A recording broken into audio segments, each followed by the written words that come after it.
ನನಗಿದು ಟ್ರೇಲರ್ ನೋಡಿದ್ಮೇಲೆ rise of Ashoka ಸಿನಿಮಾದ ನಿಜವಾದ ಹೆಸರು. ಬಟ್ ನನ್ಗನ್ಸಿದ್ದು the rise of Satisha. Definitely ಹಾಗೆ ಆಗತ್ತೆ ಅದು. ರೈಸ್ ಆಫ್ ಸತೀಶ ನಾನು 2009 ಇಂದ ನೋಡ್ಕೊಂಡು ಬಂದಿದ್ದೀನಿ. ಹೌದು, 2008 ಅಲ್ಲಿ ನಾನು ಅವನು ಕೆಲಸ ಮಾಡಿದ್ವಿ. ಸೊ ಅವಾಗಿಂದನು ತುಂಬಾ ಡೆಡಿಕೇಟೆಡ್ ಆಗಿರ್ತಾನೆ. ಅಂಡ್ ತುಂಬಾ ಖುಷಿ ಆಗುತ್ತೆ ಸಿಕ್ಕಾಗಲ್ಲ ಸಿನಿಮಾ ಬಗ್ಗೆನೇ ಮಾತು. ಅವನು ಧನು ನಾನೊಬ್ಬ ಕಮ್ಮಿ ಮಾತಾಡೋದು, ಇವರಿಬ್ರು ಯಾವಾಗಲೂ ಸಿನಿಮಾ ಬಗ್ಗೆ ಮಾತಾಡ್ತಿರ್ತಾರೆ.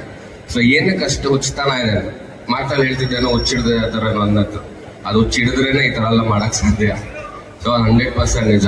ಅವತ್ತು ಆ ಹುಚ್ಚತನ ಇದ್ದದಕ್ಕೆ ರವಿ ಸರ್ ಸಿನಿಮಾಗಳು ಮಾಡಿದ್ರು, ನಮ್ಮನ್ನೆಲ್ಲರೂ ಹುಚ್ಚರು ಮಾಡಿದ್ರು ಅವರು.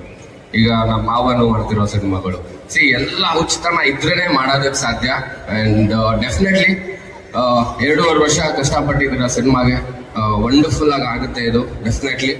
ಅಂಡ್ ಸಕ್ಸಸ್ ಪಾರ್ಟಿಲಿ ಮೀಟ್ ಮಾಡೋಣ, ಇವತ್ತೇ ಮೀಟ್ ಮಾಡೋಣ. ಬೈಯಂಗಿಲ್ಲ ಆಮೇಲೆ 11 ಗಂಟೆ ಆಮೇಲೆ. ಸೊ ಅದೊಂದಿದೆ, ಒಂದು 11 ಗಂಟೆ 11:30 ಆದ್ಮೇಲೆ ಬೈತಾನೆ. ಸಾಕ್ಷಿಗೆ ತುಂಬಾ ಜನ ಇದಾರೆ ಇಲ್ಲಿ. ಸೊ ಬೈಯಂಗಿಲ್ಲ ಮಗ, ಈಗಲೇ ಹೇಳಿದ್ದೀನಿ. ದಿಗಂತ ಇದ್ದಾನೆ, ಅವನು ಬೈಕ್ ಬಂದಿದ್ದೀನಿ. ಬೈಯಕ್ ಫೋನ್ ಎತ್ತಲ್ವಲ್ಲ ನಾನು. ಇವಾಗ್ಲೂ ಕೆಲಸ ಕೊಟ್ಟಿರ. ಈ ಒಂದು ದಿಗಂತ್ ಅನ್ನೋ ಒಂದು ಸಿನಿಮಾ ಮುಹೂರ್ತಕ್ಕೆ ನಾನು ಗೆಸ್ಟ್ ಆಗಿ ಹೋಗಿದ್ದೆ, ಇನ್ನೂ ತುಂಬಾ ಜ್ಞಾಪಕ ಇದೆ. ಸೊ ಹೋದೆ 1 hour ವೇಟ್ ಮಾಡ್ತಾ ಇದ್ದೀವಿ, ಹೀರೋ ಬರ್ತಾ ಇಲ್ಲ. ಫೋನ್ ಮಾಡಿದ್ರೆ ಹೀರೋ ಫೋನ್ ಎತ್ತಾ ಇಲ್ಲ. ಹೀರೋ ಇಲ್ದಿರೋ ಸಿನಿಮಾ ನಾನು ಕ್ಲಾಪ್ ಹೊಡೆದು ನಾವೇ ಮಾತಾಡಿ ಬಂದಿದ್ದಾಯ್ತು. ಬರ್ಲೇ ಇಲ್ಲ ನೀನು ಅವತ್ತು ದಡ್ಡ.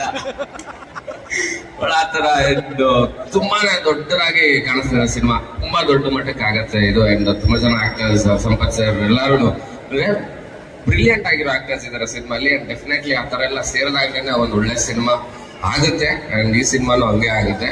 All the very best, congratulations. ಈಗಲೇ ಹೇಳ್ತಾ ಇದ್ದೀನಿ, ಫೋನ್ ಎತ್ತು ನೆಕ್ಸ್ಟ್ ನಾವು ಮಾಡ್ದ.